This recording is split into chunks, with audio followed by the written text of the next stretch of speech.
Bonjour à tous. Ayant constaté le quorum, je déclare la séance de la Commission de la santé et des services sociaux ouverte. Je vous souhaite la bienvenue et je demande à toutes les personnes dans la salle de bien vouloir éteindre la sonnerie de leur appareil électronique. La Commission est réunie afin de procéder à l'étude détaillée du projet de loi numéro 106, loi visant principalement à instaurer la responsabilité collective et l'imputabilité des médecins quant à l'amélioration de l'accès aux services médicaux. Madame la secrétaire, y a-t-il des remplacements? Oui, Monsieur le Président, Mme Grondin-Argenteuil est remplacée par Mme Jeannette Labelle et M. Clich-Rivard-Saint-Henri-Sainte-Anne par M. Marc-Sal Rosemont. Merci beaucoup. Avant de débuter, je dépose les mémoires qui ont été reçues depuis la fin des consultations particulières. Donc, nous allons débuter avec nos remarques préliminaires. Monsieur le ministre, vous disposez de 20 minutes. Je vous cède la parole immédiatement. Très bien, Monsieur le Président. Merci beaucoup. Puis encore une fois, merci à mes collègues du côté gouvernemental, mais aussi de l'opposition de pouvoir commencer l'étude détaillée du projet de loi 106. Très apprécié qu'on soit ici ce matin. Et au cours des dernières semaines, on a entendu plusieurs groupes ici en commission, puis beaucoup dans la sphère publique. On a reçu énormément de suggestions, de commentaires, et on va prendre les prochaines semaines pour analyser les commentaires qui ont été reçus, mais aussi pour poursuivre, Monsieur le Président, les discussions avec nos différents partenaires pour bonifier, comme on le fait à l'habitude, le projet de loi aux besoins. On a l'occasion cet été de faire quelque chose de très constructif. Et ça, pour le faire, il faut travailler ensemble. Dans les prochaines semaines, tout le monde doit faire sa part si on veut améliorer l'accès. Le gouvernement, Santé Québec, les oppositions, les deux fédérations médicales, mais particulièrement les médecins et tous les professionnels. En fait, on va faire ces discussions-là pour les patients. Mais si on veut être capable de prendre en charge 100% de la population d'ici l'été 2026, il faut continuer d'expliquer ce qu'on veut dire par travailler différemment. Et ça implique des changements importants pour tous les partenaires du réseau et pas seulement pour les médecins. Ce qu'on veut, c'est revoir l'organisation du travail. On ne demande pas nécessairement pour la grande majorité des médecins de travailler plus, mais de travailler différemment pour dégager du temps, de la disponibilité, mieux travailler en collaboration avec les autres professionnels pour voir les bons patients au bon moment. On veut que les médecins soient encouragés à prendre le temps avec les patients qui en ont vraiment besoin. Et je dirais, Monsieur le Président, qu'on doit continuer de faire les changements de fond qui donneront à Santé Québec les outils dont ils ont besoin pour améliorer les opérations du réseau de la santé et des services sociaux. Et je le répète, on doit faire ces changements-là pour les patients. Et c'est pour ça, notamment, qu'on veut, par le projet de loi, simplifier la rémunération, ce que plusieurs médecins de famille demandent depuis longtemps. Et plus largement, il faut revoir la rémunération pour que ce ne soit plus justement au forfait et à l'acte, comme c'est le cas présentement, mais avec un principe de capitation qui est combiné à un moindre pourcentage avec des actes, mais aussi complété par un taux horaire. On veut favoriser la qualité et la pertinence plutôt que d'encourager à faire du volume. Plusieurs intervenants nous ont parlé de la charge réelle des omnis comme des spécialistes. Pour certains médecins, et particulièrement pour les médecins de famille, il y a encore des zones d'ombre, c'est-à-dire des précisions à obtenir pour la disponibilité réelle de prise en charge, et c'est une des choses sur lesquelles on va travailler dans les prochaines semaines. On va consulter les experts qui sont venus en commission pour obtenir certaines précisions, aller sur le terrain avec les gestionnaires de Santé Québec et les différents directeurs médicaux, ce qu'on appelle anciennement les DRMG et maintenant aussi les DTMS pour les spécialistes, pour les rencontrer les professionnels et faire les ajustements nécessaires au projet de loi, si nécessaire. On est d'accord qu'il faut tenir compte de la réalité de chacun des groupes de médecins de famille, autant en prise en charge que ce qu'ils font dans leur quotidien. Même chose pour les spécialistes, particulièrement dans le dossier des consultations, mais aussi pour le rattrapage des chirurgies. En fait, j'aimerais conclure, Monsieur le Président, en disant que ce sont des changements qui sont importants. Ce sont des changements, non seulement des changements de culture, mais d'organisation de travail que nous sommes en train d'implanter.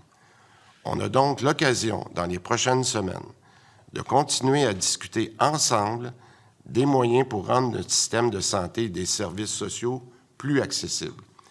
Il faut le répéter, le statu quo n'est pas acceptable. Les Québécois veulent qu'on fasse les changements nécessaires. On a tous comme objectif commun améliorer l'accès aux soins, mais pour tous les Québécois. Et je crois sincèrement, Monsieur le Président, qu'on peut travailler tous ensemble pour atteindre cet objectif et que 100% de la population soit prise en charge en 2026. Merci beaucoup, Monsieur le Président. Merci beaucoup, Monsieur le Président. Monsieur le ministre, je vais maintenant inviter la porte-parole de l'opposition officielle et députée de Lapinière à nous faire ses remarques préliminaires. À vous la parole, Madame la députée. Merci, Monsieur le Président. Bonjour tout le monde. Alors, ça me fait plaisir d'intervenir au nom de ma formation politique pour réagir à l'adoption du principe du projet de loi 106 intitulé « Loi visant principalement à instaurer la responsabilité collective et l'imputabilité des médecins quant à l'amélioration de l'accès aux services médicaux ». Alors déjà, le titre soulève des questions et depuis le dépôt du projet de loi, on a assisté vraiment à une grande mobilisation de la part d'organisations dans le réseau de la santé, des voix fortes et crédibles qui se sont élevées, comme la FMOQ, la FMSQ, le Collège de médecins, les doyens, les facultés, des facultés de médecine, puis même des experts mandatés par le ministre lui-même. Ils ont tous exprimé des réserves profondes et puis ne contestent pas la responsabilisation, mais la méthode, l'approche rigide et centralisatrice et surtout l'absence de concertation. J'ajouterais ça, l'absence d'avoir entendu Santé Québec.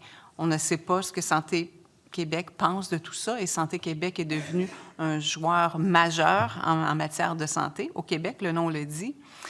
Alors, je vais être claire qu'on ne conteste pas, c'est-à-dire qu'on ne défend pas le statu quo. L'accès à un médecin de famille puis à des soins de qualité, de première ligne, c'est un défi majeur.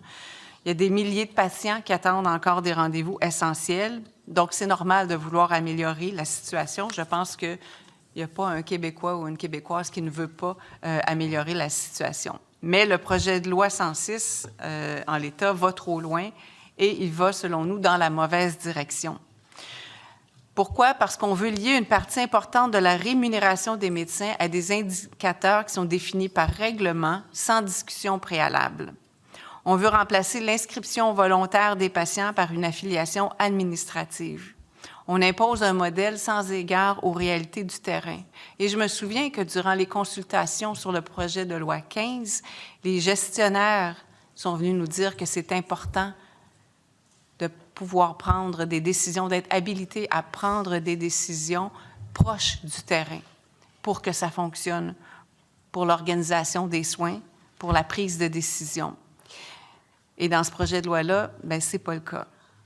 Puis le projet de loi 106 nous semble faire du mur à mur. C'est une réforme qui a été conçue dans les bureaux du ministère sans la participation active des médecins, des infirmières, des gestionnaires qui les vivent au quotidien, les défis de la première ligne, et qui ont sûrement des propositions d'amélioration à apporter. Ce sont eux qui savent ce qui fonctionne puis ce qui doit être amélioré.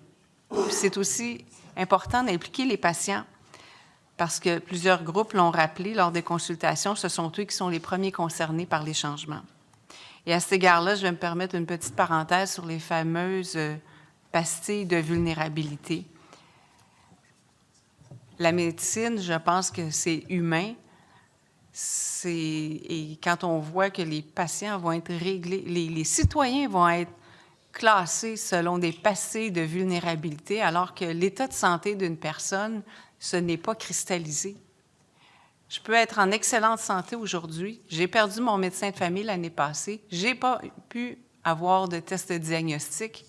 Qui me dit que je n'ai pas un taux de cholestérol qui a besoin d'être regardé rapidement et d'être contrôlé avec des médicaments et de ne pas faire, de ne pas avoir un problème de santé grave qui va exiger des soins dont je n'aurais pas eu besoin si la prévention avait été faite ou si la détection précoce d'un problème avait été faite. Et j'ai l'impression qu'ici, avec ce système-là, existe la prévention parce qu'on va classer les gens. Et comment on fait pour les déclasser? Comment la personne va réussir à avoir un accès rapide à un médecin si elle est dans une pastille verte? Même l'obstétrique est dans les pastilles vertes. Bien, l'obstétrique, ça peut aller très bien, une grossesse. Mais du jour au lendemain, d'une heure à l'autre, d'une minute à l'autre, ça peut aller très mal. Ça prend un accès. Qu'est-ce qu'on va faire avec ces femmes-là? Qu'est-ce qu'on va faire avec leur bébé? Je trouve que c'est vraiment déshumanisant. Maintenant, si je prends la question de la rémunération des médecins pour ce qui est de la capitation, en soi, c'est un modèle de rémunération qui est basé sur le nombre de patients pris en charge et ça peut être intéressant. Mais il faut que ce soit adapté, souple et volontaire. L'Ontario l'a fait. L'Ontario l'a fait avec les médecins, par contre, pas contre eux.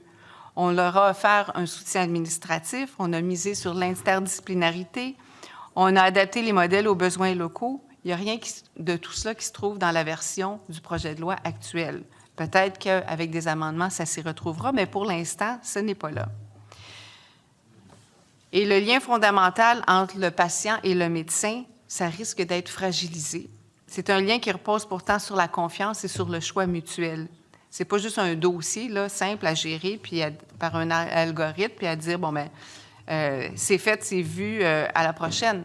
C'est une relation humaine qui est essentielle au bon déroulement des soins parce qu'on veut que le patient adhère aux soins, au traitement que le médecin lui recommande. Mais s'il n'y a pas cette relation de confiance-là, ça ne va pas améliorer les choses.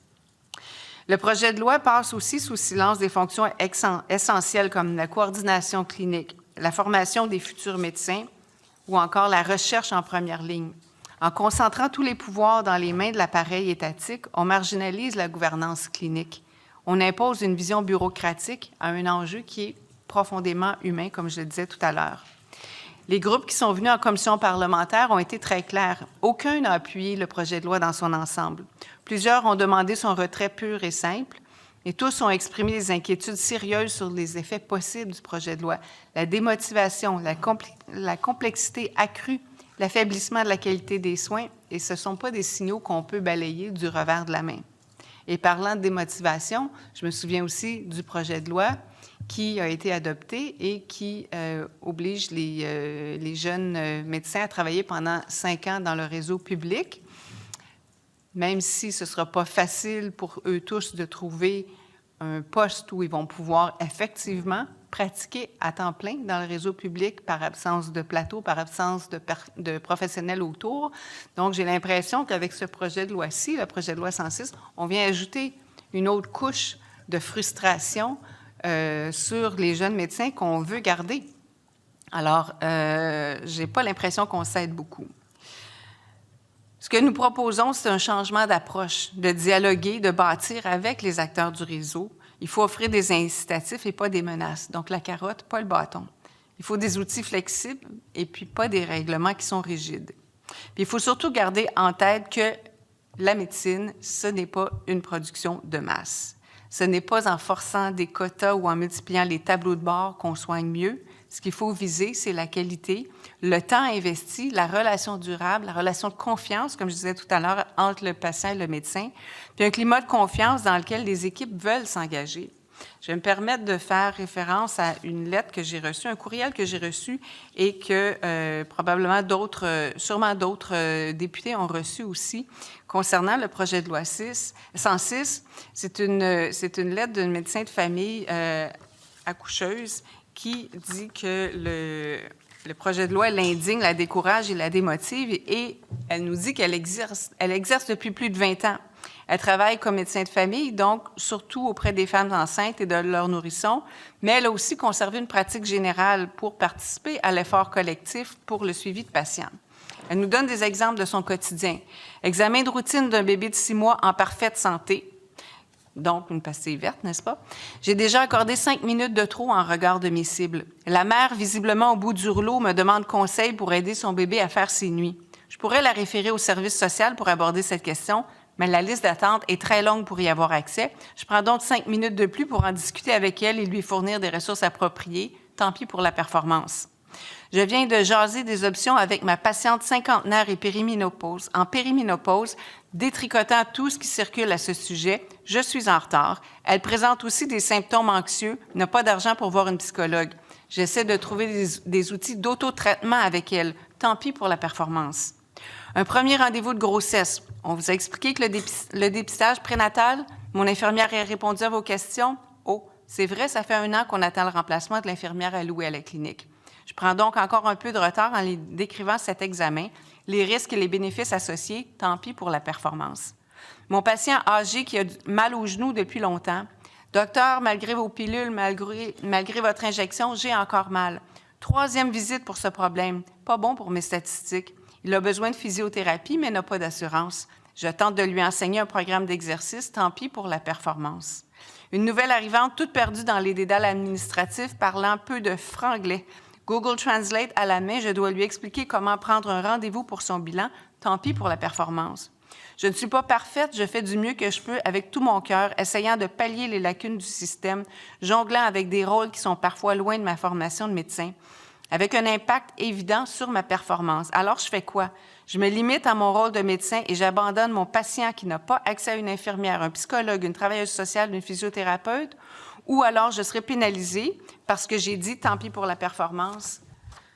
Comme vous le répétez si bien, le bon patient par le bon professionnel au bon moment. Encore faut-il que ce professionnel soit disponible et non pas occupé à coiffer un autre chapeau.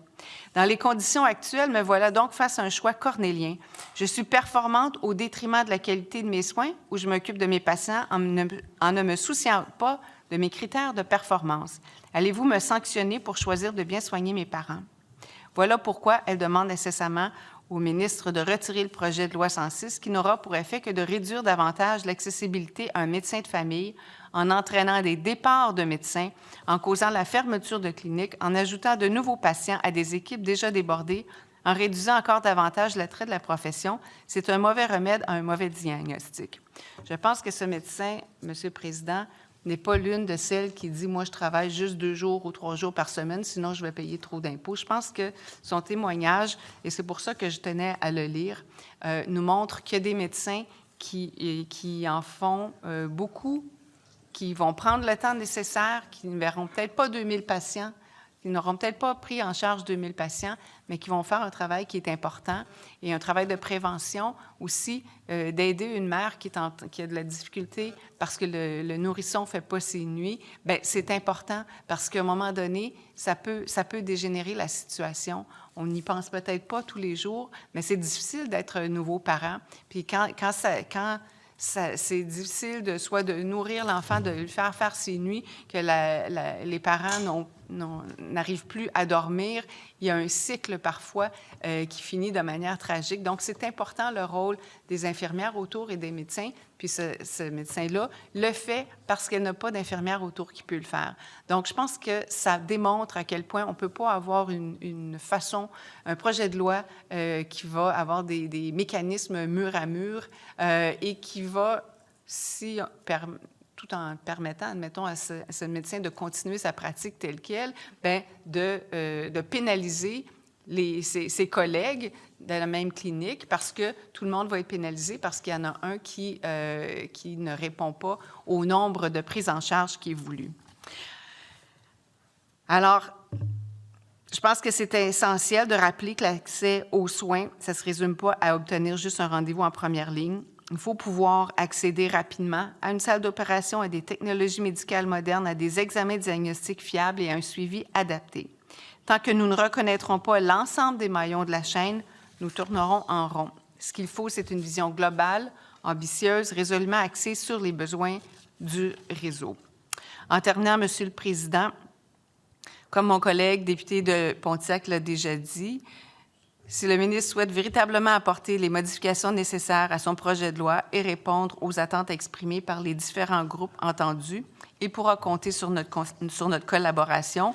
Nous serons présents, comme toujours, pour travailler à une réforme cohérente, construite avec le réseau et respectueuse de sa mission fondamentale, soigner et prévenir. Merci, Monsieur le Président. Merci beaucoup, Madame la députée. J'invite maintenant le porte-parole du deuxième groupe d'opposition, le député de Rosemont, à faire ses remarques préliminaires.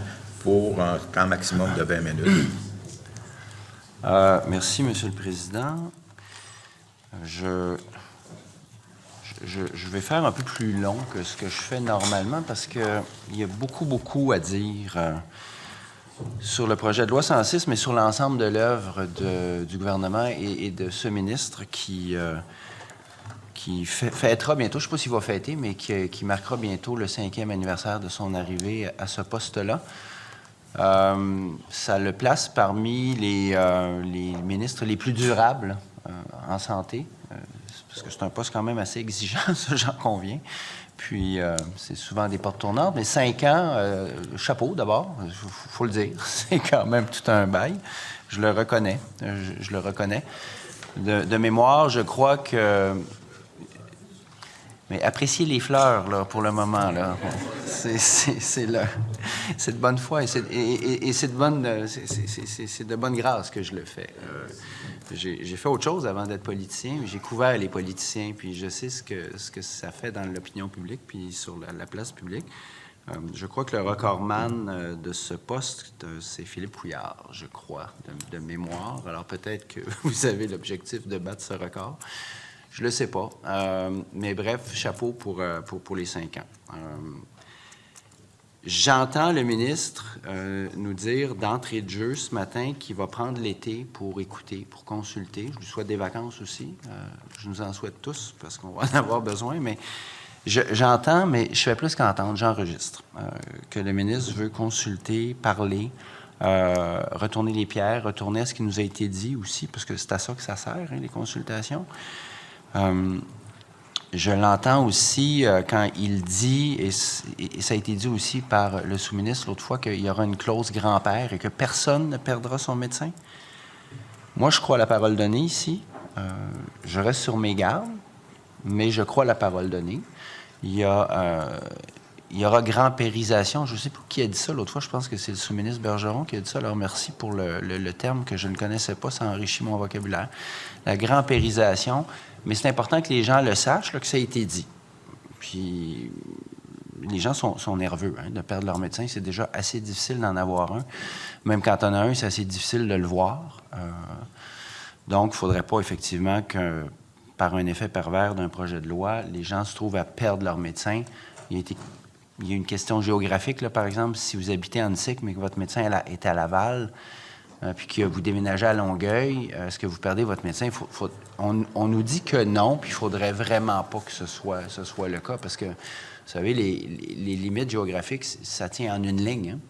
C'est un peu comme nos circonscriptions. Là. C'est la ligne jaune d'une rue qui détermine si je suis dans Gouin ou dans Rosemont. Là. Alors, il ne faudrait pas qu'on joue sur ces principes-là, puis que les gens perdent leur médecin. Ça c'est un. Mais j'insiste, là, j'ai entendu le ministre nous dire... je vais pas tout l'été, mais je vais prendre du temps pour écouter les gens, pour faire le travail correctement. Je l'encourage à le faire. Puis, je vais même aller plus loin. Notre relation est nécessairement adversariale. Dans un Parlement comme le nôtre, dans le régime parlementaire qui est le nôtre, la période des questions, ça fait ça. Les accrochages, ça fait ça parfois. Les opinions divergentes, les propositions politiques font que nous sommes souvent en adversité. C'est une relation adversariale, mais pas que. Pas que. Puis je pense qu'on a fait la démonstration, en tout cas je parle pour moi, là, qu'on est parfois capable de travailler ensemble et même de reconnaître les bons coups. Je l'ai fait au Salon Rouge en période de questions. Je vais le refaire notamment sur... le fait de pouvoir enfin se débarrasser, pas complètement, puis on n'y arrivera pas tout de suite, là, puis je comprends tout ça, là, des agences de placement de personnel. Je pense que ça a été un bon coup. Puis, je dis ça, je lance des fleurs au ministre, je m'en lance à moi-même, puisque je pense avoir été pas mal l'un des premiers ici à parler de ça. Avec mon collègue de Gouin, qui avait d'abord attaché le grelot avec des situations assez grave d'agences de placement qui en profitaient, là, qui appuyaient fort sur le crayon, puis en plus qui traitaient assez mal leur personnel, là, comme si c'était de la marchandise qu'on pouvait...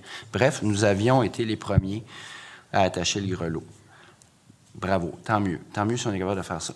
Donc, quand je dis que je vais aller plus loin, Moi, j'offre ma collaboration au ministre. On le fait toujours. Puis c'est pas que des mots, c'est pas que des intentions creuses et vaines. Tout le monde veut que le système de santé aille mieux. Hein? Tout le monde. J'ai moi-même des relations avec le système de santé, là, comme tout le monde. Mes parents ont 91 ans. C'est compliqué. C'est pas simple. On est inquiet. Tout le monde est inquiet dans la famille. Puis on veut tous que le système de santé fonctionne mieux. Je n'ai pas besoin de vous parler de l'hôpital Maisonneuve-Rosemont. Tout le monde veut que cette affaire-là, ça sorte de terre puis qu'on en ait un hôpital. Là. Après ça, on peut chicaner à période des questions puis dire des affaires, des fois, qui enflamment un peu les médias et la toile, je comprends, mais on reflète aussi la volonté de la population que ça aille mieux. Alors, moi, je tends la main au ministre. C'est pas nécessairement dans ses habitudes de consulter beaucoup l'opposition en amont. Je lui suggère de le faire. Je pense qu'on se rendrait service, ça travaillerait plus vite, on travaillerait mieux, la relation de confiance serait plus fermement établie. Puis après ça, c'est pas grave si on n'est pas d'accord. Ça fait partie aussi de la joute politique, puis ça fait partie de ce qu'on fait ici. Le ministre sait où je loge, moi, sur la question de la réorganisation des soins. Moi, je suis un partisan des CLSC. Je trouvais que ça marchait bien, cette affaire-là. Tous les livres que j'ai lus là-dessus aussi, les témoignages que j'ai recueillis depuis des années. Après ça, on peut ne pas être d'accord, puis sans se crier des noms, là, nécessairement, en se parlant respectueusement, on peut ne pas être d'accord. Moi, je suis un partisan du salariat chez les médecins, en particulier les spécialistes. En particulier les spécialistes. Mais ça se peut qu'on ne soit pas d'accord à la fin. Alors, je dis tout ça, là, cette parenthèse, pour tendre la main. Tout le monde a le téléphone de tout le monde ici, là.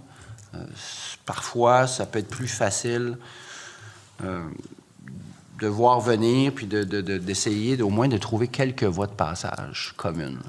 C'est ce qu'on peut fonctionner. C'est la façon dont on peut fonctionner. Puis, chacun fonctionne de sa façon, là, mais je viens de terminer un autre projet de loi avec la présidente du Conseil du Trésor, puis c'est fluide avec la présidente du Conseil du Trésor. Je le dis, c'est la journée des fleurs, il faut croire.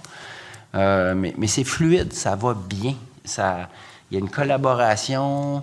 Après ça, je vais déposer les amendements que je veux déposer, je vais faire les critiques que je veux faire, puis je vais reposer les questions le lendemain à l'Assemblée nationale qui ne feront peut-être pas tellement plaisir au gouvernement. Sachez que les réponses ne me feront pas toujours plaisir non plus. Alors, c'est la façon dont on fonctionne ici. Justement, parlant du ton et du climat, le projet de loi 106 arrive non seulement à la fin de session, mais il arrive dans un moment charnière là, dans le réseau de la santé et dans un moment assez tendu. Pas seulement entre les partis de l'opposition et le gouvernement, en général. Le milieu, le terrain est mobilisé, le milieu est tendu, les médecins sont à cran, sont aux barricades.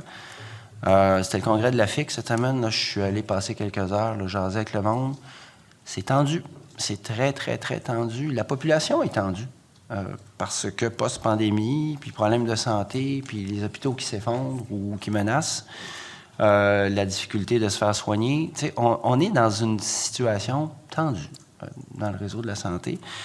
Et les multiples projets de loi et réformes qui ont été engagés par ce gouvernement ont contribué à stresser davantage encore le système, un peu comme un système électrique ou en génie civil, quand on dit que c'est stressé, c'est qu'il y a trop de stress sur un circuit électrique, puis ça disjoncte, ou trop de stress sur une structure, puis ça s'effondre.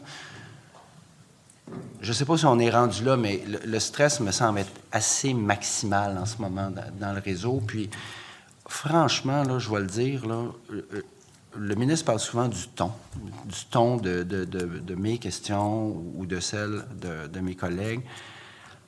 Moi, je ne peux pas m'empêcher de parler du ton du premier ministre en particulier, qui a vraiment pas aidé. Là, qui a vraiment pas aidé.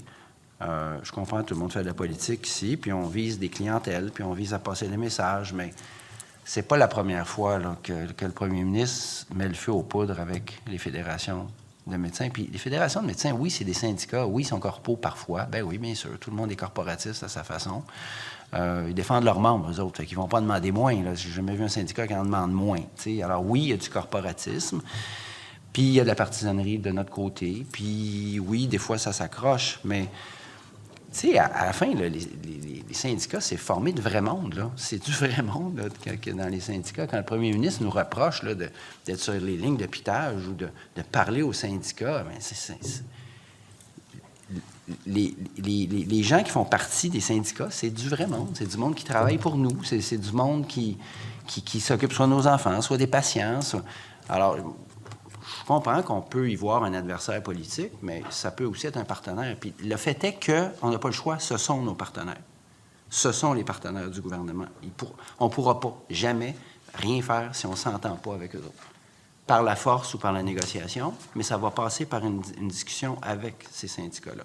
Dans ce cas-ci, c'est la FMOQ puis la FMSQ. Soit. Mais quand le premier ministre se promène dans les corridors de l'Assemblée nationale en disant « ça va brasser, puis ça fait 23 ans que j'attends ça », je pense que tout le monde peut se mettre dans la peau des médecins qui reçoivent ça, là, dans un contexte, je le répète, qui est tendu, dans un système qui est surstressé. Là, ils se font dire par leur premier ministre je vais vous mater. Essentiellement, c'est ça. Je vais vous casser. Je vais enfin avoir raison sur vous. Bon, je pense pas que c'est la meilleure façon de lancer une négociation, puis je suis même pas sûr que le ministre trouve ça drôle lui-même, parce que c'est lui, après ça, qui a ces gens-là en face de lui. Puis ça part mal une réunion. Ça part bien mal une réunion, puis une discussion.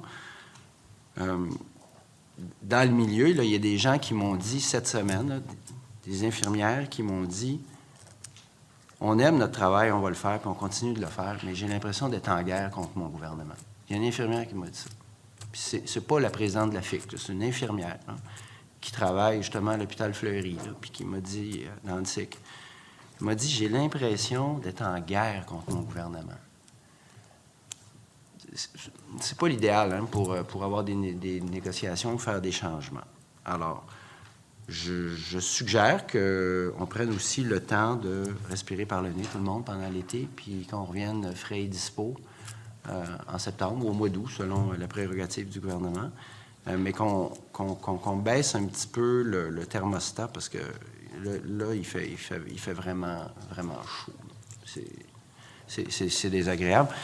Puis, il faut considérer aussi que le ministre, on ne peut pas dire qu'il se tourne les pouces.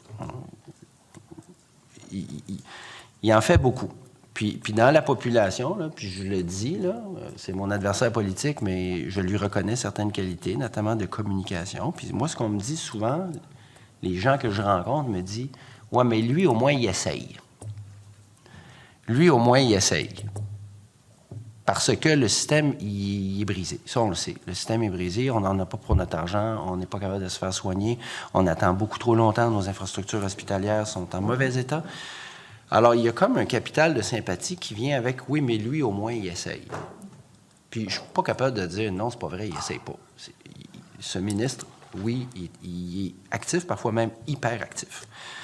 Mais ce que ça veut dire, c'est que il y a eu beaucoup de pièces législatives importantes, marquantes, qui ont contribué à surstresser le réseau.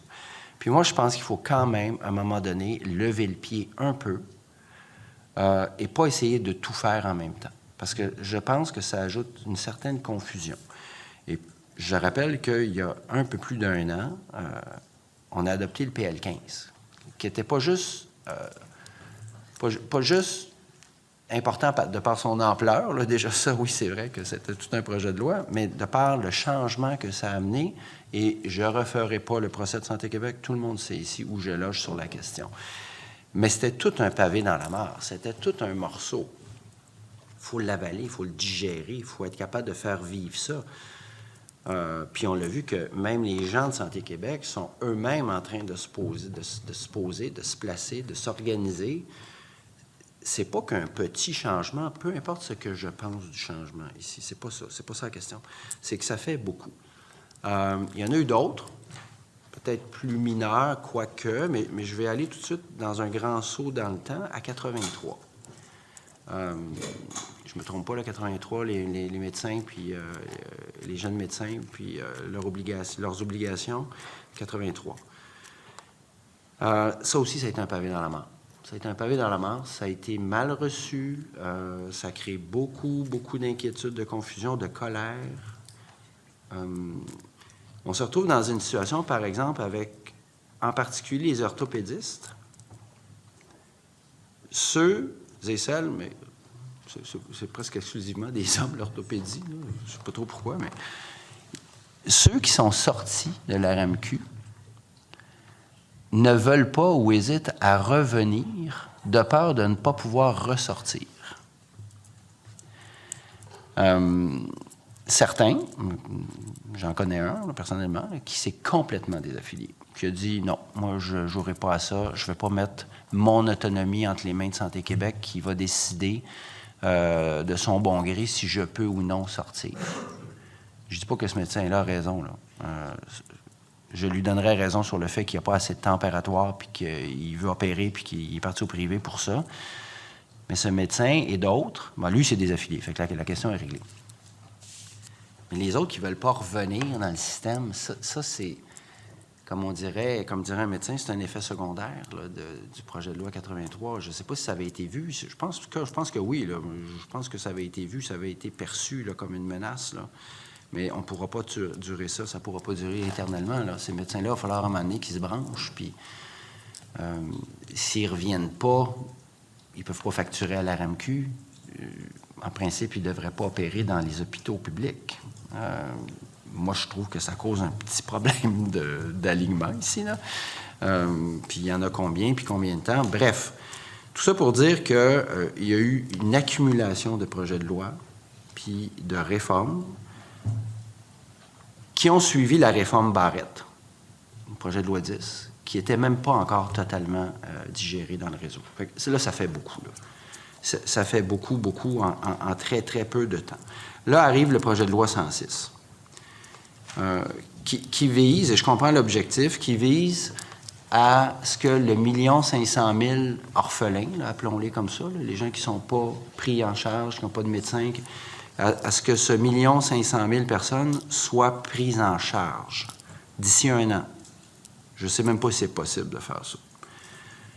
Mais je ne sais même pas si c'est ça qu'on devrait faire. Parce qu'il y a une différence entre prise en charge et rendez-vous et soins. Transférer 1 500 000 noms d'une liste d'orphelins à une liste qui s'appelle prise en charge, il n'y a rien de plus facile. Ça se fait. Tu changes le titre du fichier Excel, tu fais juste transférer. Mais est-ce que ces gens-là ont pour autant les services? Est-ce qu'ils ont pour autant des rendez-vous? Est-ce qu'ils ont pour autant ce dont ils ont besoin? Je pense pas. Et ça nous a été dit, là, tous les groupes qui sont passés ici nous ont dit vous pouvez bien les inscrire, mais on ne sera pas capable de les prendre. Ou si on les prend, ça va être du travail à la chaîne parce qu'il va falloir aller tellement vite. Oui, on va les prendre en charge. On va y voir 1 fois par année ou 1 fois par 2 ans, puis ça va être très rapide, puis il n'y aura pas beaucoup de prévention, comme disait ma collègue de Lapinière, puis on ne fera pas de suivi, puis les plus poqués, bien, ils vont passer entre les mailles du filet parce qu'on n'aura pas le temps, puis on ne pourra pas les faire. Tous les groupes nous ont dit ça, et pas que les syndicats. Isabelle Leblanc, par exemple, le docteur Isabelle Leblanc, là, qui est dans un GMFU de Notre-Dame-de-Grâce, si je ne me trompe pas, et qui est aussi enseignante et qui est médecin aussi à St. Mary's, nous a dit, d'abord, est-ce qu'il faut même seulement les inscrire? Est-ce qu'on n'est pas juste dans un jeu comptable ici? C'est-tu les inscrire qui comptent ou qui les soins quand ils en ont besoin? Puis le fait est que les réformes récentes là, ont eu des grands chambardements sur le réseau. Notamment, il y a à peu près plus de cliniques sans rendez-vous. Puis ça marchait. Quand tu as un bobo, là, mal à la gorge, quelque chose qui ne nécessite pas l'urgence, puis que tu ne veux pas aller aux urgences, ben tu allais là, quelque part en haut d'une pharmacie, il y avait une clinique sans rendez-vous, et tu allais attendre probablement 2-3 heures.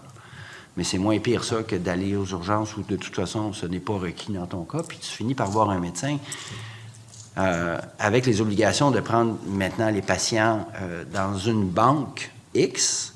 Les médecins ont dit, bon, ben, on ne fera plus de rendez-vous parce que de toute façon, c'est plus payant de prendre des clients dans la banque X. Puis j'ai plus de temps, de toute façon, de faire du sans rendez-vous. Il y a juste 24 heures dans une journée, puis j'essaie d'en travailler 10. Ça aussi, c'est un effet secondaire. Alors, on peut les inscrire, puis moi, je vois là-dedans une manœuvre vaguement électoraliste, parce que dans 1 an, on est en élection. Je ne sais pas qui autour de cette table sera en campagne électorale, mais on sera en campagne électorale. Le Québec sera en campagne électorale. Alors, est-ce que c'est une manœuvre juste pour pouvoir dire « nous avons inscrit tout le monde ». Bon, ça va nous faire une belle jambe, mais on n'aura pas plus de rendez-vous. Oui, M. le Président, je vous vois. Monsieur le député, ça me fait... vous nous faites une très belle présentation, sauf que votre 20 minutes est écoulée. Déjà. Oui.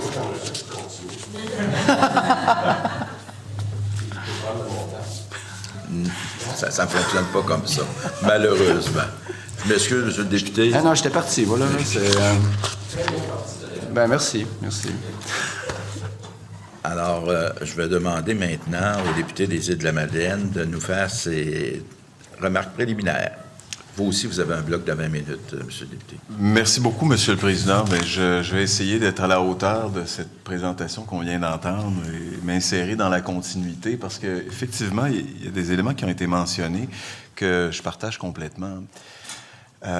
Puis la question que moi, je me pose au moment où on doit commencer l'étude article par article du projet de loi 106, c'est est-ce qu'on peut essayer de développer comme parlementaire des politiques publiques pour améliorer l'accès aux soins de santé sans que la chicane pogne puis sans partir en guerre contre un groupe de professionnels? Et puis, je pense que le fait qu'on n'ait que quelques heures là, pour mettre la table, là, ça devrait nous amener à réfléchir au cours de l'été à comment on peut aborder cette question-là sur le fond pour qu'on puisse trouver des solutions qui soient évidemment à l'avantage des gens pour qui on travaille. Puis je suis pas mal certain que si on trouve un certain nombre de solutions là, consensuelles, que les différents groupes de professionnels, y compris les médecins, ou une majorité d'entre eux, vont comprendre, puis ils vont adhérer. Puis de toute façon, je pense que c'est normal aussi que le gouvernement ou que l'Assemblée nationale mette un cadre dans lequel on s'assure d'en avoir pour notre argent dans tout ce qui est investi en matière de soins de santé au Québec, sans qu'on puisse, du point de vue du citoyen, voir qu'il y a véritablement des choses qui s'améliorent. Donc, vous avez compris que moi, je ressens une très grande morosité au Québec dans le domaine de la santé. Puis c'est vrai qu'il y a eu plusieurs réformes qui ont été difficiles, puis qu'on est sorti d'une pandémie où plusieurs ont été amochés, mais on ne pouvait pas laisser aller les choses, puis il fallait prendre des décisions, puis il faut donner de l'espoir aussi à tous les Québécoises et les Québécois qui languissent sur des listes d'attente ou qui ont besoin d'avoir un suivi médical, puis qui peinent à avoir des rendez-vous. Donc, on ne peut pas relâcher les efforts, mais il y a la façon de faire. Donc, moi, je suis plutôt partisan de la mobilisation des forces vives du milieu, là. Et puis, c'est un petit peu ce que j'ai décelé aussi durant les consultations particulières. Le ton a heureusement un peu baissé, là, après les différentes salves qui ont été servies, notamment par le premier ministre, en disant que ça allait brasser, puis qu'on allait déposer ce projet de loi-là, puis qu'on avait 2 semaines pour l'adopter, puis qu'on n'excluait pas le bâillon. Là, on a reculé sur un certain nombre de ces éléments-là, puis fort heureusement.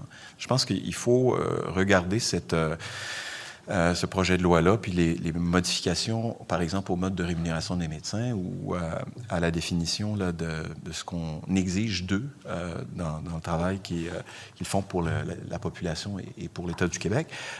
Donc, de se donner le temps de faire les choses comme il se doit. Puis, si ça fait 23 ans que le premier ministre souhaite réviser la rémunération, grand bien lui fasse. Si ça fait depuis la mise en place du réseau et du régime d'assurance maladie du Québec qu'on dit qu'il faut réviser le mode de rémunération, on peut se donner quelques mois pour le faire. Je pense que c'est assez raisonnable. Donc, ne pas définir les médecins et les professionnels, qui soient omnipraticiens ou spécialistes, comme des adversaires, mais plutôt comme des partenaires. Puis, on n'est pas toujours d'accord avec nos partenaires, comme on n'est pas toujours d'accord entre collègues autour de la table lorsqu'on discute d'un projet de loi. Et d'ailleurs, quand on dit que ça fait longtemps que le mode de rémunération doit être révisé, ça faisait partie de notre plateforme électorale en 2018. Ça faisait partie de notre plateforme électorale aussi, ma formation politique, en 2022. Ça faisait aussi partie de la plateforme électorale de la coalition Avenir Québec. Là, on arrive après 7 ans en disant il faut le faire, puis il faut le faire d'ici 2 semaines. Et, écoutez, ça fait pas sérieux, puis je pense que ça fait pas rigoureux non plus. Et puis, les consultations qui ont été menées au cours de la dernière semaine, contemporaines, je pense qu'elles auraient pu en grande partie être menées en amont pour pouvoir arriver avec un projet de loi qui soit peut-être mieux fignolé, parce qu'on a vu dans plusieurs des commentaires qui nous ont été apportés qu'il y avait beaucoup de choses, beaucoup de travail à faire. Puis il y avait des éléments qui nous échappaient aussi.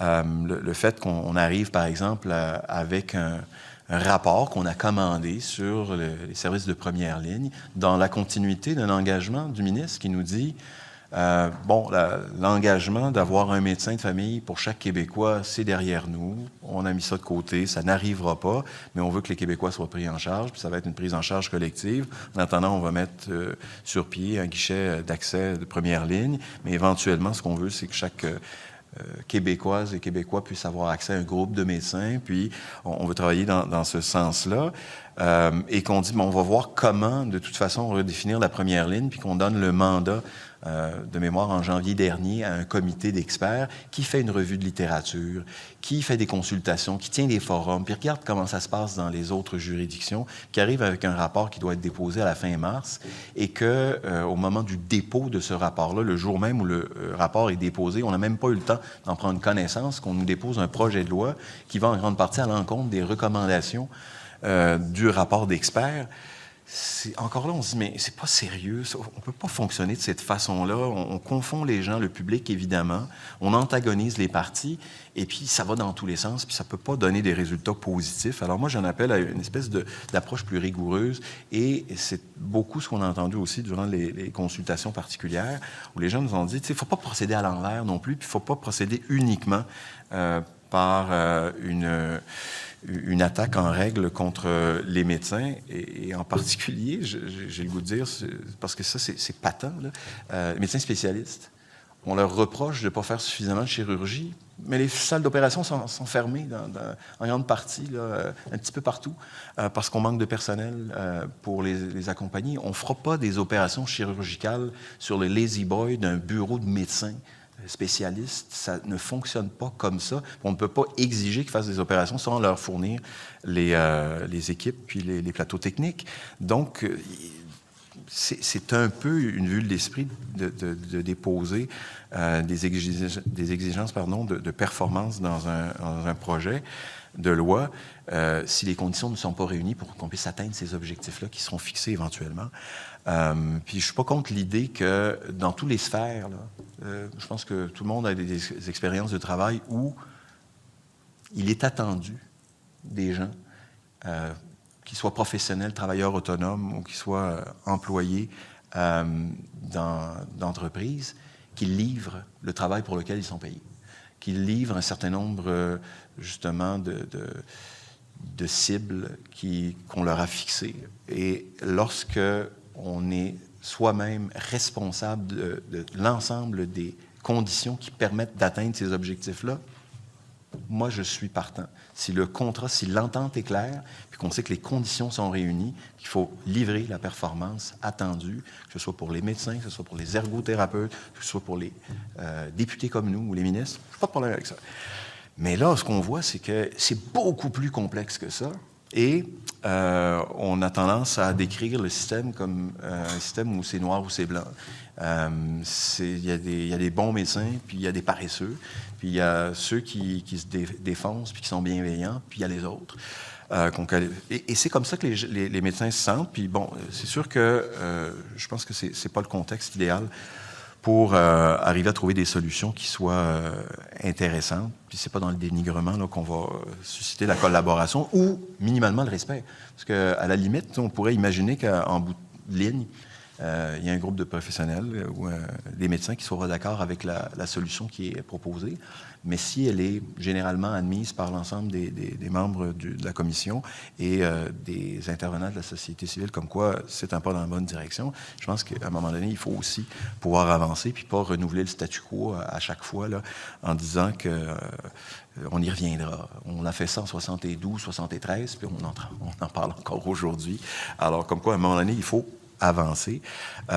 Et je prends pour exemple le fait que l'idée de revoir la rémunération, Je n'ai pas entendu de résistance sur l'idée de revoir le mode de rémunération. À peu près tout le monde est unanime sur l'idée qu'il faut revoir le mode de rémunération. La rémunération à l'acte, ça crée toutes sortes de distorsions. Puis, il faut passer à autre chose. D'autres juridictions l'ont fait avant nous. On parle de la capitation. C'est un système qui peut être implanté, élargi. Encore faut-il le définir correctement pour s'assurer que ça fonctionne. Puis même des chercheurs nous disaient, une fois qu'on l'aura mis en place, on ne pourra pas fermer les yeux puis attendre 25 ans avant de voir si ça fonctionne. Il faudra peut-être là, assurer un suivi, apporter des ajustements. C'est une approche qui me semble beaucoup plus sensée, mais l'idée simplement de revoir la rémunération, allons-y. Mais allons-y sur des bases qui nous permettent de comprendre ce qu'on exige des médecins à l'heure actuelle, ce qu'ils livrent comme travail. Et quand on dépose à peu près en même temps qu'un projet de loi et qu'un travail sur la première ligne qu'on a tabletté aussitôt, une étude qui a été commandée par le gouvernement et qui dit, bien, voici ce que les médecins font, ils n'en font pas assez. Et puis, par contre, pour 25 % de leur temps de travail, on ne peut pas documenter quoi que ce soit. Ils sont vraisemblablement sur un terrain de golf.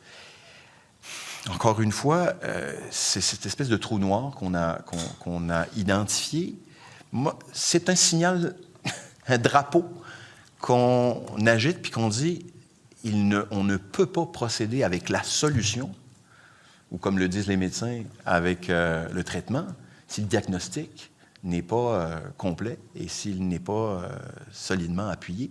S'il y a 25 % du dossier qu'on ne comprend pas ou qu'on ne connaît pas ou qu'on présume connaître, mais sans nécessairement pouvoir avoir des données probantes là-dessus, on est mal parti.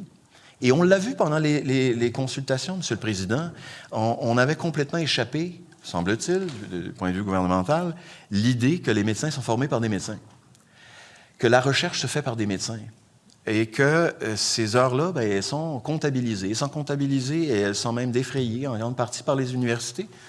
Les recteurs sont venus nous dire, on a tous ces chiffres-là. Pourquoi ils ne font pas partie de l'étude qui a été déposée et diffusée à travers les médias présentés ici? Même chose pour la prestation d'enseignement là, dans la 2e, 3e année là, du parcours, où ces heures-là qui sont accordées aux médecins, en fait, qui sont livrées par des médecins, sont comptabilisées nécessairement par la RAMQ, mais pas dans la même, j'imagine, pas dans le même fichier que les actes qu'ils vont facturer à la RAMQ dans l'exercice de leurs fonctions en pratique, en cabinet ou en GMF. Donc, les AMP, ça ne semble pas être clair où est-ce que c'est que ça figure dans leur travail, mais les gens nous disent, mais si vous ne comptez pas ça, puis que pour les 15 premières années de pratique, bien, on est obligé de faire de l'hospice ou aller faire soigner des gens dans les CHSLD et ainsi de suite, bien, finalement, vous n'aurez pas 100 % de la comptabilité de nos heures de disponibilité. Moi, je pense que la vérité se situe quelque part entre les deux extrêmes, là. D'une part, l'idée qu'on se traîne les pieds, puis d'autre part, l'idée qu'il n'y a absolument aucun espace dans un horaire de 90 heures par semaine pour tout le monde. Et ça, cette documentation-là, visiblement, ça nous a un peu échappé. C'est difficile de travailler de façon rigoureuse si on n'a pas l'information de base au départ.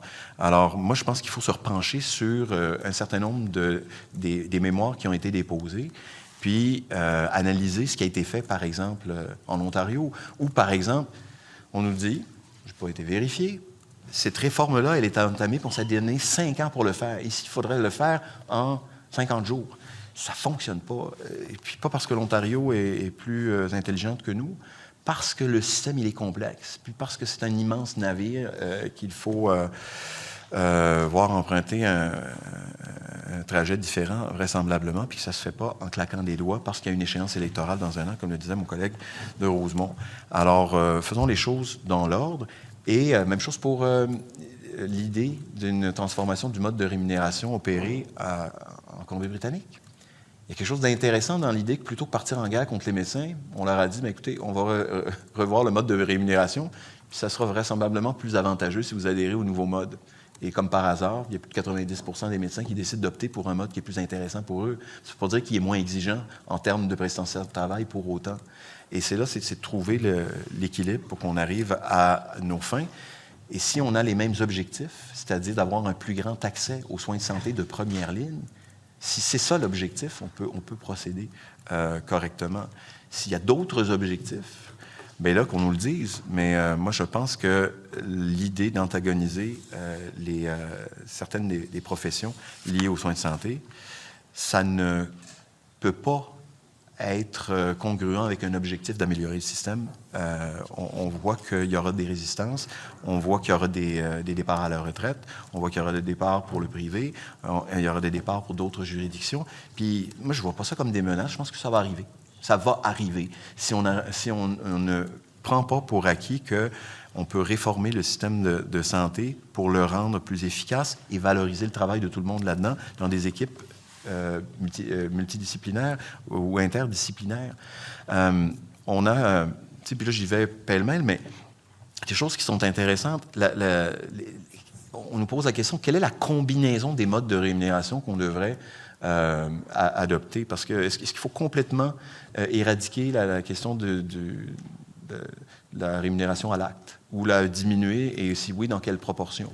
Cette question-là se pose. La question de la capitation, la question du salariat, moi aussi, je pense qu'il faut approfondir ces modes-là. Puis en tout cas, plusieurs des intervenants nous ont dit c'est probablement une combinaison d'un certain nombre de ces modes-là qui va être la meilleure solution dans l'avenir. On nous disait même, la professeure Borges da Silva nous disait, même le rural et le urbain pour la pratique médicale, c'est peut-être pas nécessairement le même mode de rémunération qu'on va mettre en œuvre, ou si on est en clinique, en GMF, ou si on est en milieu hospitalier. Et on nous a dit, il y en a plusieurs qui nous ont dit, dont Mme Borges da Silva, que la performance, toute la question de la performance concernant l'évaluation de la performance des médecins, mais ça ne peut pas être seulement la performance des médecins. Il y a la performance de la première ligne au grand complet. D'autres nous ont dit, et elle également, que la rémunération à la performance n'a pas fait ses preuves. Bon, est-ce qu'on va mettre en place un système qui n'a pas fait ses preuves ou puis jouer un peu à l'apprenti sorcier, surtout si à d'autres endroits, ça a créé des dommages collatéraux, des effets négatifs? Les activités non cliniques, j'en ai parlé tout à l'heure, si elles ne sont pas prises en compte, on va certainement se tirer dans le pied. Il faut former les médecins pour améliorer les services de première ligne, ça va de soi. Et qu'en est-il des autres professionnels? Puis ça, c'est un lien effectivement avec le mode de rémunération des médecins. Si on a, et ça, le professeur Contandriopoulos nous l'a dit, si on donne à travers la rémunération du médecin des ressources financières pour embaucher d'autres professionnels, est-ce que ces fonds-là vont aller pour favoriser l'interdisciplinarité ou s'il y a des médecins qui pourraient être tentés tout simplement d'empocher l'argent sans avoir recours à d'autres professionnels? Le cas échéant, puis si ça s'est passé ailleurs, bien, on devrait en tirer des enseignements. On n'améliorera pas les soins de première ligne et donc l'accès. Puis je parle de l'accès parce qu'effectivement, nous, on dénote dans ce projet de loi-là une volonté de faire disparaître le 1,5 million de Québécois qui n'ont pas de médecin de famille, qui ne sont pas inscrits. Et on l'a évoqué à plusieurs reprises, inscription ne signifie pas accès. Et inscrire des gens sur des listes de médecins, s'ils n'arrivent pas à obtenir des rendez-vous, ou si on a des rendez-vous qui sont réduits à leur plus simple expression, 10 minutes, un bobo, merci beaucoup, bonsoir, est-ce qu'on va améliorer véritablement les soins de santé au Québec? Est-ce qu'on va améliorer l'état de santé des Québécoises et des Québécois? Qu'en est-il de la prévention, du suivi à travers les années, de la relation privilégiée du médecin avec son patient? Et est-ce que, on l'a mentionné, puis c'est pas un terme qui est très intéressant, mais il faut quand même le dire parce qu'il a été évoqué. Si c'est de la médecine fast-food qu'on veut créer, puis cumuler des statistiques, encore là, les résultats seront certainement pas au rendez-vous si l'objectif, c'est d'avoir un accès à des soins de santé de qualité, une première ligne qui soit plus solide et plus flexible aussi et plus apte à faire face à ce que plusieurs ont dit aussi, puis le ministre nous l'a mentionné encore en période de questions, qu'il faut prendre en compte le fait qu'il y a un vieillissement de la population. Et avec le vieillissement de la population, évidemment, le nombre de problèmes de santé augmentent. Donc, oui, il y a une augmentation de la demande. Donc, il faut faire preuve je dirais, d'ingéniosité et de flexibilité et d'efficience. Mais ça veut aussi dire de pouvoir vérifier quelle est la pertinence des soins. Puis, on l'a évoqué un petit peu, mais je ne le vois pas de façon très, très claire dans le projet de loi, là. La pertinence des soins. Plusieurs l'ont mentionné.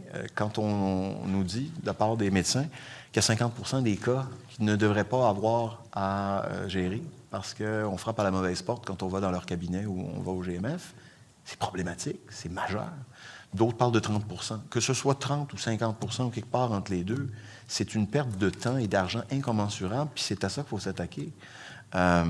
Et donc, mais il faut comprendre le phénomène, il faut savoir pourquoi les gens ne savent pas ou ne peuvent pas frapper à la bonne porte pour avoir les bons soins au bon moment, d'avoir accès, comme on le dit si souvent, aux bons professionnels au bon moment.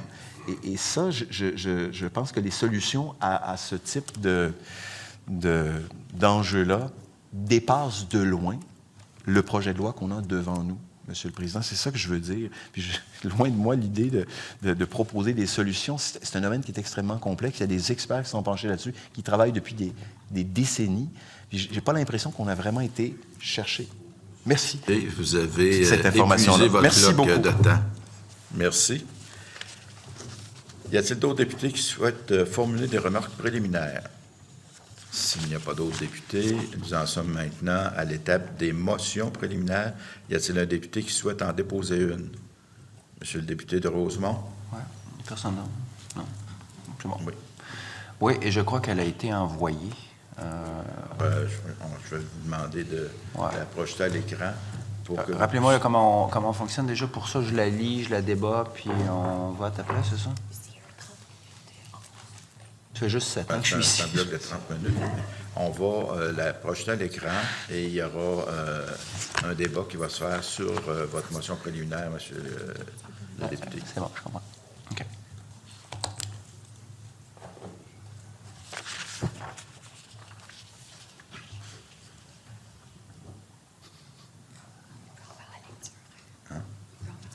Vous pouvez y aller, monsieur le député. Merci. Motion préliminaire. Que, conformément à l'article 244 du règlement de l'Assemblée nationale, la Commission de santé et des services sociaux, avant d'entreprendre l'étude détaillée du projet de loi 106, loi visant principalement à instaurer la responsabilité collective et l'imputabilité des médecins quant à l'amélioration de l'accès aux services médicaux, tiennent des consultations particulières et qu'à cette fin, elles l'entendent Santé Québec. Cette fin, elles l'entendent Santé Québec. Oui, c'est ça. À titre d'information, vous êtes l'auteur de la motion, vous avez 30 minutes pour en débattre. Par contre, je veux signifier qu'en lien avec la décision 209, il n'y a aucun droit de réplique au niveau de la... C'est ça, au niveau des interventions. Alors, je vous laisse la parole. OK. Je vois. Oui. Vous allez avoir... Vous aussi, vous avez le droit, là. Parce que... Oui. Oui, c'est-à-dire que j'y vais, puis quand je mets un point à la dernière phrase, je n'ai pas de retour. C'est ce que je comprends. OK, allons-y. Je pense que cette motion préliminaire ne surprendra ni ne choquera personne. Santé Québec, c'est l'opérateur maintenant du réseau de la santé et il y aura beaucoup d'opérations à faire si d'aventure le projet de loi est adopté, avec ou sans amendement, ça on le verra, mais dans tous les cas, la responsabilité d'opérationnaliser ce truc-là, ça sera Santé Québec. On a vu Santé Québec naître, on l'a vu faire ses premiers pas, chancelant, plus souvent de reculons que par en avant. Pas un reproche pour personne, envers personne, c'est que c'est une affaire compliquée, puis je l'ai dit tantôt, c'est un gros morceau, là, Santé Québec. C'est arrivé par la loi 15, le projet de loi 15, puis il faut mettre ça en place. On a vu toutes sortes d'avancées et de reculs à Santé Québec. Là. Ça a commencé notamment par le congédiement ou la démission, je ne sais trop, là, du numéro 2, après quelques semaines. Il y a eu des décisions ou des des demandes qui ont été envoyées dans l'univers par Santé Québec qui ont été rappelées par le ministre. Je pense qu'il y a beaucoup d'allers-retours dans la semaine du ministre avec Santé Québec. Puis c'est normal, à la limite, qu'il y ait des ajustements. Ça, je veux dire, c'est assez normal. Là. C'est un nouvel élément dans le décor. Puis je le redis, c'est pas une petite affaire. C'est le plus gros employeur du Canada, si je ne me trompe pas, 300 000 personnes, je ne sais plus combien d'établissements et d'installations. Bref, c'est une immense machine qu'il faut mettre en marche. Mais il y a eu beaucoup d'essais-erreurs et je pense qu'il y en aura d'autres. Il y en aura d'autres, c'est immanquable. C'est ce que produit un tel changement dans un réseau aussi vaste que celui de la santé au Québec et des services sociaux. Il ne faut pas l'oublier, parce que ça s'appelle Santé Québec, mais ça devrait s'appeler Santé et services sociaux au Québec. On les a vus, je ne me souviens plus le nom de la dame, là, le numéro 2, celle qui a remplacé M. Abergel. Maryse Poupard, bravo, c'est ça. On a vu Mme Poupard, on a vu d'autres de ses adjoints et adjointes. On a surtout vu à certains moments, pendant les consultations du projet de loi 106, des allers-retours, parfois frénétiques même, entre la partie gouvernementale et Mme Poupard et son équipe. Moi, ça me fait penser, puis je pense pas trop me tromper, que il va y avoir des ajustements majeurs à faire. Mais c'est Santé Québec qui va devoir gérer ça. Si, je le répète, le 106 est adopté dans sa forme actuelle ou modifiée. Et on ne les a pas entendus, Santé Québec. Mme Poupard, elle était là, puis elle m'a l'air studieuse, là, puis elle était intéressée, puis nécessairement. Puis on l'a vu dans d'autres circonstances. On les a vus dans d'autres circonstances, notamment au crédit. On a eu la première occasion de questionner Madame Biron et son équipe. Il y a eu beaucoup de réponses vagues, et encore là, c'est pas un reproche parce qu'on n'a pas encore les réponses définitives, puis c'est évolutif, là. C'est on dit ça en français, un work in progress, là. C'est une courte pointe en construction, cette affaire-là, puis ça va prendre un bon moment avant que ça se fasse, mais à la fin, quand même, c'est Santé Québec qui va devoir gérer ce changement-là, ces changements-là. Puis, je le répète, on ne les a pas entendus. On n'a pas pu leur poser, par exemple, la question qui tue, là, la question évidente, là, c'est vous voyez ça comment, l'implantation de ça? Puis vous, quel est votre objectif? D'après vous, le principe de la loi, c'est quoi? C'est une question qui a de l'air bête, là, mais non, parce que c'est quoi le principe de cette loi? Vous l'interprétez comment? Êtes-vous sur la même page que le ministre? Parce que si on part sur 2 pages différentes, ça risque d'être un peu compliqué. Puis quand je parle du principe, sachez que, et ça a surpris peut-être un peu, que moi, j'ai voté pour le principe du 106. Parce que, en principe, ça veut améliorer l'accès.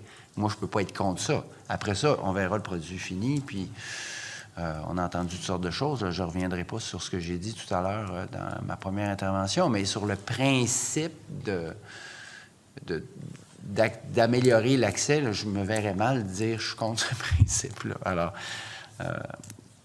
j'ai quand même besoin, moi, de parler aux gens de Santé Québec. Je pense que les parlementaires ont besoin de parler à Santé Québec. Et par notre voix, la population a certainement des questions aussi sur la façon dont Santé Québec va se gouverner avec cette pièce législative qui risque d'avoir des grosses répercussions sur le réseau de la santé. Alors, je pense que ma demande, elle est non seulement raisonnable, elle est raisonnée. Je pense que c'est une demande qui est parfaitement recevable et acceptable de la part du gouvernement. Maintenant, c'est au gouvernement de se gouverner en fonction de ses choix. Mais j'insiste, là, puis je m'arrête là-dessus, là, pour faire du temps, mais je pense avoir été clair là, sur ma demande. Là. Je pense que Santé Québec devrait être de la liste des témoins. Plutôt avant qu'après. Ça va. Je reconnais maintenant le député des Îles-de-la-Madeleine. Monsieur le Président, je suis en accord et je soutiens entièrement la proposition de mon collègue, d'autant plus que nous avions rédigé une motion préliminaire qui était essentiellement la même demande, à savoir qu'on puisse rencontrer les représentants et les gestionnaires de Santé Québec pour plusieurs raisons qui ont déjà été évoqués. Comme quoi, c'est un partenaire évidemment incontournable là, dans la mise en œuvre d'une première ligne qui soit plus robuste, puis qui soit plus flexible, puis qui soit plus efficace, efficiente, et ainsi de suite. Et je pense que certains intervenants l'ont mentionné également en disant comment peut-on imaginer qu'on va améliorer les soins de santé en première ligne si on n'a pas une définition de ce qu'on veut faire en première ligne, si on n'a pas une définition, ou en tout cas en main, le plan stratégique de Santé Québec.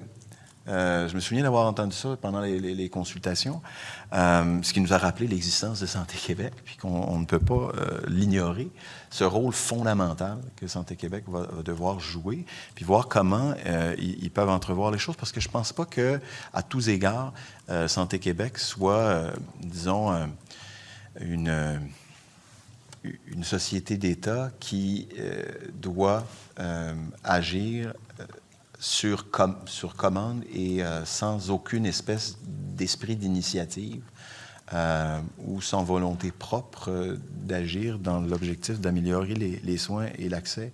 En d'autres mots, c'est une créature qu'a mis en place le gouvernement et maintenant, bien, elle vit sa propre existence avec une certaine autonomie. Et je pense que dans ce cas-là, il est important de savoir en amont comment elle entrevoit le projet de loi et la mise en œuvre et la réalisation des objectifs qui sont contenus dans ce projet de loi-là.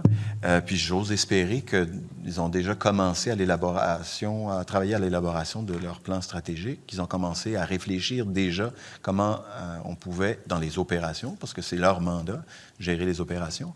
Donc, ils ont déjà commencé à regarder comment on peut améliorer la gestion des opérations en ce qui concerne la première ligne, y compris comment on peut s'assurer de l'interdisciplinarité, comment on peut s'assurer d'aller chercher le maximum de résultats avec le travail concerté des équipes médicales, y compris les médecins, que ce soit les médecins de famille ou que ce soit les médecins spécialistes.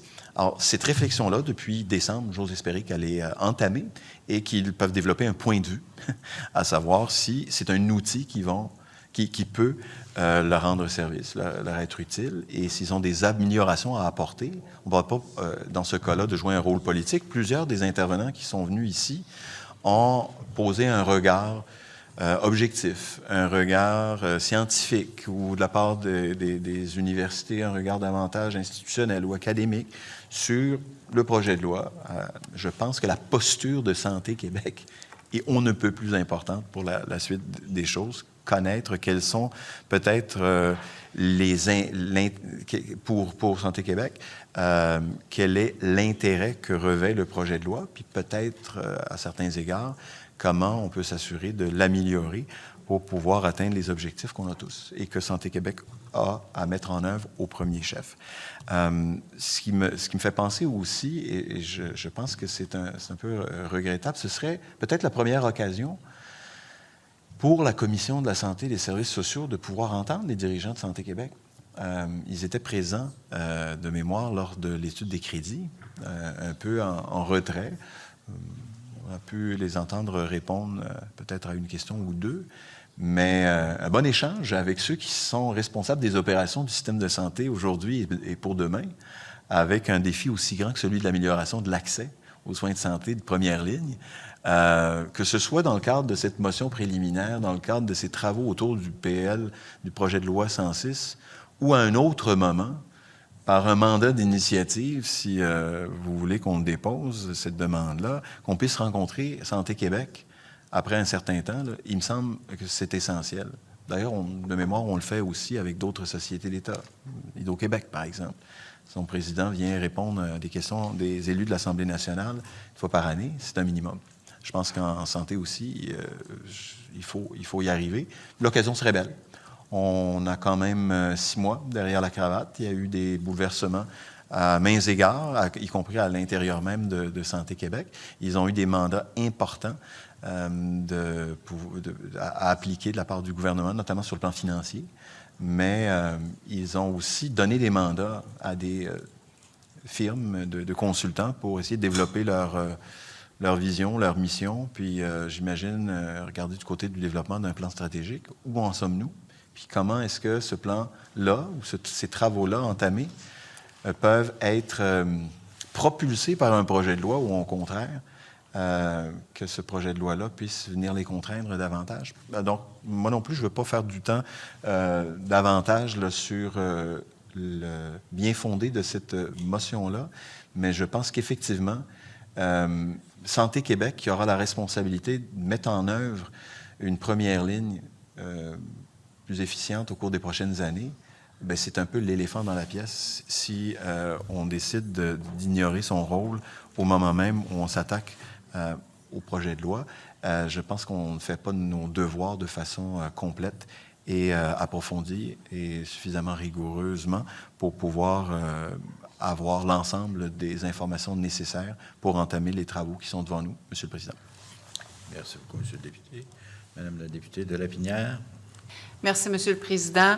Alors, tout comme dans les projets de loi sur l'énergie, on entend Hydro-Québec, il me semble que ce serait logique que dans ce projet de loi, on entende Santé Québec qui va devoir opérationnaliser plusieurs mesures importantes du projet de loi, que ce soit sur la rémunération, à la performance, la catégorisation des patients ou bien les nouvelles modalités d'imputabilité.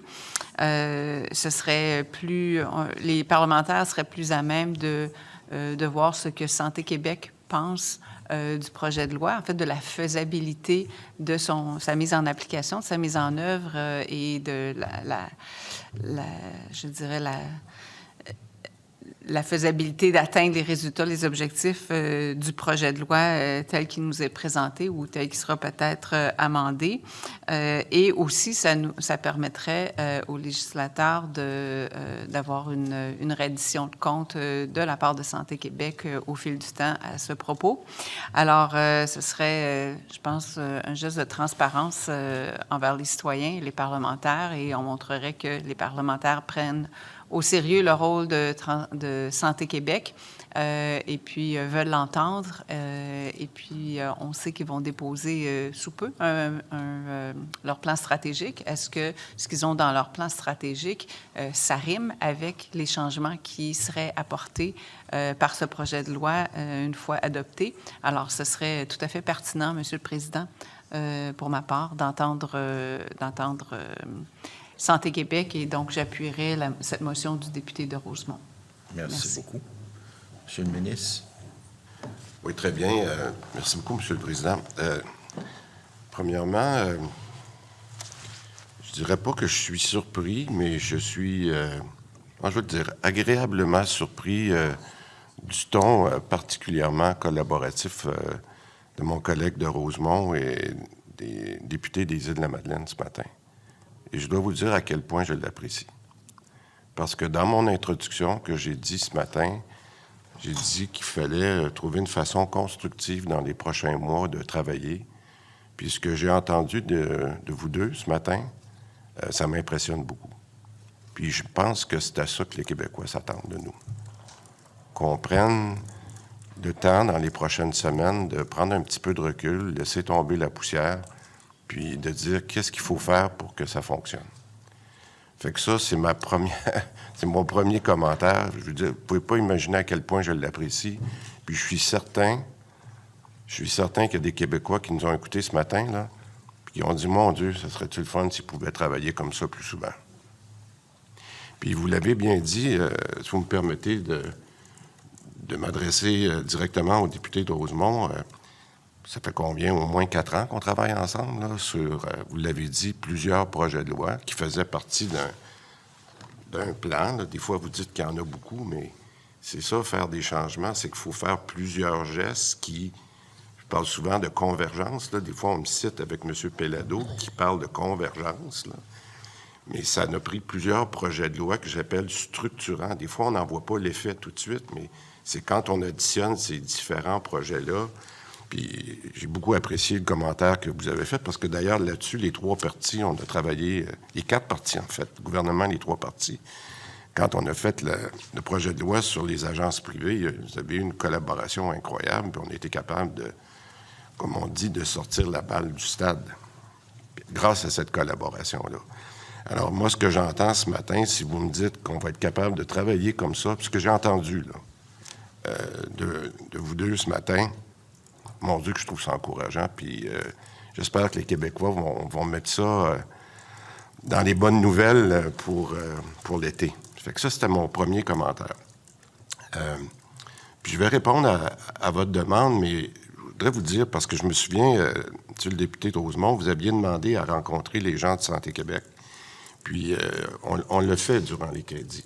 Je le rappelle, il y a eu les rencontres, puis vous vous en souvenez, on avait demandé non seulement à Mme Biron de venir, mais de venir avec son équipe. Puis je pense que, en tout cas, moi, j'ai entendu beaucoup de commentaires sur la qualité de son équipe, particulièrement. Là, on était d'accord de dire qu'il y a un départ difficile, puis ils ont pris action, puis on dit on va faire les changements nécessaires. Puis l'arrivée de Mme Poupard était un élément, je pense, très, très clé. Puis les gens ont reconnu Mais oui, pour Mme Poupard, mais je pense entre autres à Mme Dugas, Sonia Dugas, qui est la chef des finances, qui déjà a fait sa marque avec une nouvelle approche dans les budgets.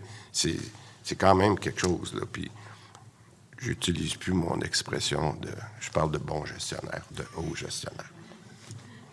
Moi aussi, j'ai appris. Je sais que ça va rester, mais au moins, je le dis plus. au moins, je le dis plus. Mais je vais revenir sur votre demande. Moi, je crois que... J'avais convenu avec Mme Biron puis son équipe, parce que... Puis je me souviens que vous aviez demandé à les voir en commission. Je pense que c'est vous, au niveau de Québec solidaire. Mais à un moment donné, comme vous savez, il a fallu faire des choix, puis vous aviez des demandes, puis on avait des demandes. Fait que je pense pas qu'il y a pas personne qui n'a pas voulu qu'ils viennent, mais il a fallu s'entendre, puis juste les Québécois comprennent. Alors moi, ce que je vous dirais aujourd'hui, au minimum, puis on a encore à recevoir des mémoires de plusieurs groupes. Puis je me souviens, quand on a terminé une des sessions avec Santé Québec, j'ai bien dit à Mme Poupard, qui a assisté à toutes nos sessions, là, les 3 belles journées qu'on a eues ensemble, là, j'ai dit, Mme Poupard, n'oubliez pas que vous avez un mémoire à déposer pour Santé Québec.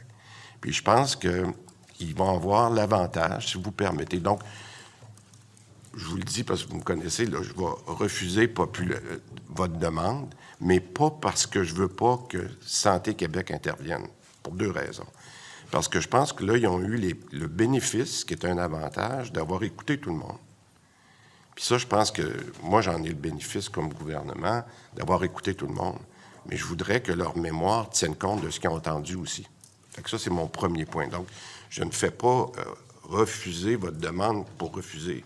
Mais je voudrais que le mémoire qu'ils vont déposer, parce que, vous vous souvenez, je vous ai demandé la question, ils ont eu combien de temps qu'ils ont après? Vous m'avez dit, il n'y a pas de problème, en autant qu'ils souhaitent. Fait que j'avais convenu avec le président qu'on se donnait un petit peu de temps pour que Mme Biron et son équipe puissent tenir compte de ce qu'ils ont entendu, puis que le mémoire en tienne compte. Fait que, mais la deuxième chose que je veux vous dire, puis je demandais au docteur Bergeron, fait que je ne veux pas prendre trop de temps, mais je vais vous expliquer. Mme Biron, là, parce que des fois, on lui a reproché de ne pas être à la table des négociations. Fait que je ne parlerai pas de négociations ce matin. Mais dans toute la question de la rémunération, dans tout ce qu'on est en train de discuter avec le projet de loi, je la rencontre au moins une fois par semaine avec son équipe pour parler de ça. Parce qu'elle connaît le réseau. Elle comprend le réseau et son équipe, Mme Poupard, font partie de nos discussions. Alors, il n'y a pas quelque chose qu'on va recommander, ou même, je vous dirais encore mieux, dans les amendements qu'on va faire, parce qu'on va en faire des amendements. Parce que si on a bien écouté les gens, il va y avoir des amendements. Je ne vous cacherai pas. Puis moi, je veux revenir, on verra, là, c'est fin août, début de septembre, ça, c'est pas à moi, c'est au leader à décider ça. Vous le savez, on l'a toujours fait correctement ensemble.